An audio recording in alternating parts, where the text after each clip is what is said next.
Okay, so we continue in activity 1, and you're writing the essential ideas. Now, let's continue. How does sound travel? And you're right, sound cannot travel in a vacuum such as space. And put an image related with a space, okay, or draw. Then, to copy what is pitch. Pitch is how high or low a sound is. And I wanted to put teeth raw, the two dogs. And now let's continue. What is volume? So, do you know what is volume? Let's pretend something, okay? Let's do and let's prepare like a situation, okay? So, imagine that you are taking classes online, and then someone turns up the volume on the radio too much. Is it easy to hear other noises? Or no? Okay, so we're pretending that someone turns up the volume on a radio too much. Okay, it is easy to hear a teacher's voice. Yes? No? What makes it sound so loud?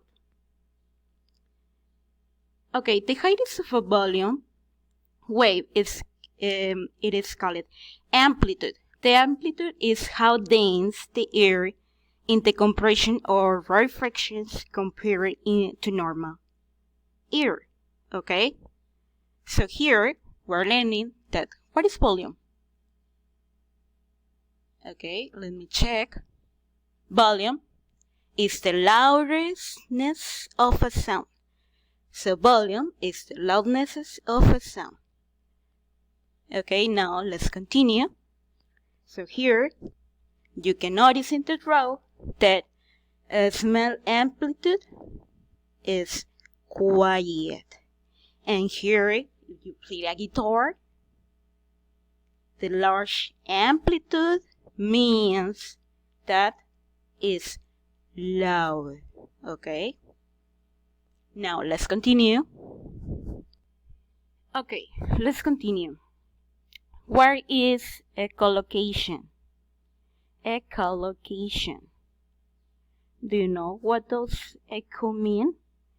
That is like echo, O, can, am, be, e. Okay, so echoes can be useful. Bats, for example, make sound that echo off to prey. Okay, so the returning echoes tell the bat where the prey is located. Finding food or other objects in this manner is known as echolocation.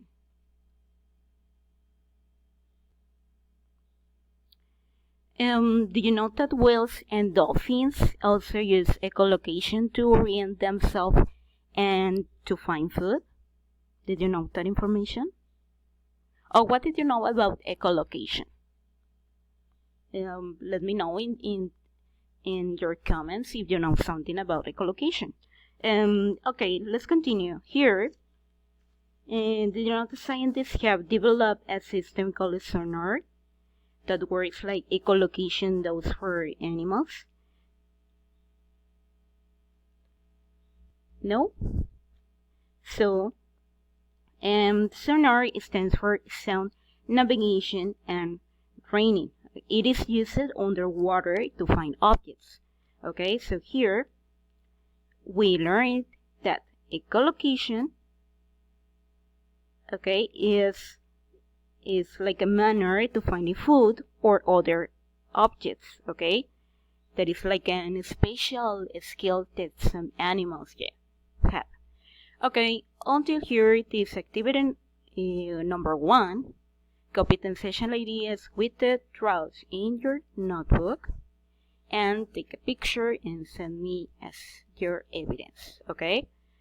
And take a picture of the notebook, okay? Where I can see your activity done. See you in the next video and start to study that definition. Okay?